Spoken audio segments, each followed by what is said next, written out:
যতই তারে তুলে ধরিস, ব্যগ্র হয়ে রজনী দিন আঘাত করিস বোটাতে, তোরা কেউ পারবি না গো, পারবি নে ফুল ফোটাতে। এধারে ওধারে লাঠি দুম দাম মারে, দাঁতে দাঁত ঘষে আর হুঙ্কার ছাড়ে। হাকিমের চেয়ে রাগী পেয়াদার লাফে, সকলের বক্ষের পঞ্জর কাটে।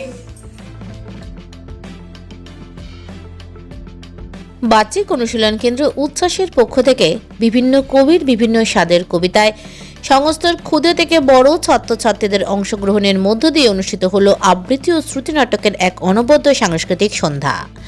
উচ্ছ্বাসের কর্ণধার বাচিক শিল্পী স্বাতী পাল চৌধুরীর পরিচালনায় ও প্রচেষ্টায় অবনীন্দ্রনাথ সভাঘরে আয়োজিত এই সন্ধ্যায় উচ্ছ্বাসের ছাত্রছাত্রীরা ছাড়াও অতিথি শিল্পী রূপে অংশগ্রহণ করেন বাচিক শিল্পী অলোক রায় ঘটক, শিখা বিশ্বাস, সুমিতা পাল, অরূপ চট্টোপাধ্যায়, অরিন্দম রায় চৌধুরী সহ অন্যান্যরা। সমগ্র অনুষ্ঠানটি সঞ্চালনা করেন অরিন্দম রায় চৌধুরী।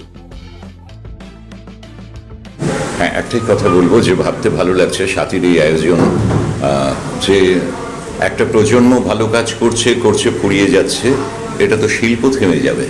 সে যে পরবর্তী প্রজন্মকে তুলে আনার জন্য চেষ্টা করছে, নতুন নতুন ছেলে মেয়েরা আসছে এবং একেবারে ছোটরা আস্তে আস্তে গড়ে তুলছে নিজেদের, এইটা খুব প্রয়োজন যে কোনো শিল্পের ক্ষেত্রে। একটা ধারাবাহিকতা না থাকলে শিল্প নদীর মতো হঠাৎ থেমে যেতে পারে, শুকিয়ে যেতে পারে। সেইখানে উচ্ছ্বাসের সার্থকতা, উচ্ছ্বাসের এই প্রচেষ্টা খুব ভালো।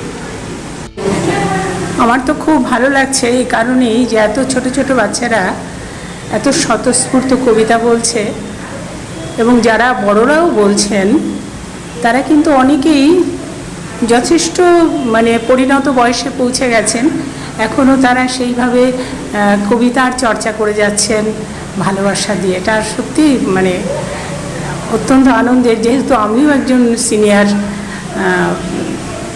মানুষ, যিনি দীর্ঘদিন ধরে যে আর কি কবিতা বলছি, সুতরাং আমার কাছে এটা একটা প্রচণ্ড ভালো লাগা। 23তম উৎসব আমরা 23-এ আগেও অলরেডি করেছি অনুষ্ঠান। আমরা সুকান্ত ভট্টাচার্যকে নিয়ে একটা 23তম বছরে অনুষ্ঠান করেছি, আর আজকে আমরা করছি 35 জন বীর কবিতা নিয়ে। 35 জন নানা রঙের কবিতা আজকের আমাদের অনুষ্ঠানের শিরোনাম। আমাদের সদস্যের সংখ্যা হচ্ছে 55 না 56 57 এরকম। এবার সকলকে তো একটা অনুষ্ঠানে আনতে পারি না, চেষ্টা করেছি অনেককে আনতে। 45 জন আজকে অংশগ্রহণ করছে এবং সকলেই একলা কবিতা বলছে। এই 2-3টে শ্রুতি নাটক আছে, তা বাদে সকলেই একলা কবিতা বলছে, যে যার মতন করে কবিতা বলার চেষ্টা করছে। নানা রঙের নানা স্বাদের কবিতা দিয়ে আজকে সন্ধেটা আমরা সাজানোর চেষ্টা করেছি। এভাবেই উচ্ছ্বাস এগিয়ে চলুক, সকলকে নিয়ে, সকলের ভালো লাগলেই আমার পরিতৃপ্তি, এটুকুই। আমি উচ্ছ্বাসের প্রত্যক্ষ সদস্য হয়তো নই, কিন্তু স্বাতীদির সাথে আমার বহুদিনের সুসম্পর্ক। উনি অত্যন্ত শ্রদ্ধেয় একজন গুণী শিল্পী এবং আমার আপন দিদির মতোই।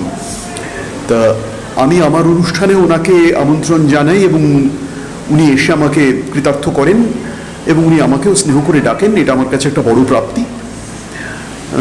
কবিতা বলার চেষ্টা অনেক ছোটবেলা থেকেই করছি। আমি স্বাতীদি আমরা অনেকেই তথ্য সংস্কৃতি দপ্তরের প্যানেলে আছি কবিতা আবৃত্তির জন্য। তো উচ্ছ্বাসের সাফল্য তো নিশ্চয়ই চাইব, উত্তরোত্তর অনেক বেশি অগ্রগতি হোক, সবসময় এই শুভকামনা রাখি।